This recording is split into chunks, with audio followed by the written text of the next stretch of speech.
Tonggak tua tadi nih jadi tonggak tua dah. Jangan bunyi di sini. Tang tong tang tong tang tong tang tong mana gadang menyelubung ya. Itu dijadiin tonggak tua. Kau yang tua jadi. Nah, kalau sudah dipilih, disuruh tukang tua menokok sudah diureh dia puan. Tokok pertama dengan tak dengan ayam berbunyi.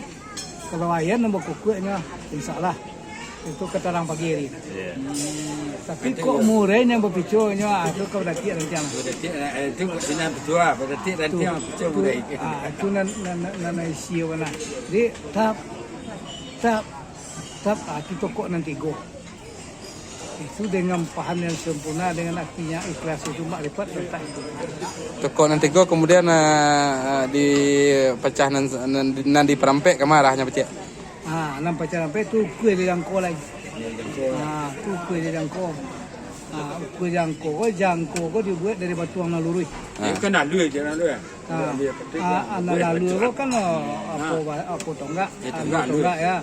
Jadi yang jangkau ko walaupun 7 kilo tonggak tu nampak tengok sama je punco. Jadi sehingga tak bertantang tiba di tonggak dan janti. Nah, tu nang kue di jangkau. Bari balabeh, nambah labeh ko lah nanti kecilnya apa tadi itu batuang tadi itu. Jadi menurut bari je balabeh kue di jangkau. Bila sudah di kue di balabeh baru digaris di jangkau. Itu ukuran orang. Jadi sehinggonya tak beralas 1 meter yang dulu. Kalau apa pecah alunan selapan? Alunan salapan. Alunan salapan kok kan tonggak kok kan sampai kaki lu. Itu dibuang sandiang balik. Itu menjadi alunan salapan kan. Kok alunan salapan kok jatuh kepada adat. Dalam pembagian rumah kadang selain pembagian rumah kadang selirik benduri tapi sepanjang benduri tengah itu kan ada kedudukan datuk dan salapan itu. Ada kedudukan datuk dan salapan dan diselingkar tonggak tua kurang sampai ini wah. Di daerah Ketingko ala kesinan tu jenis sampai Iman Ketik bila Maulana.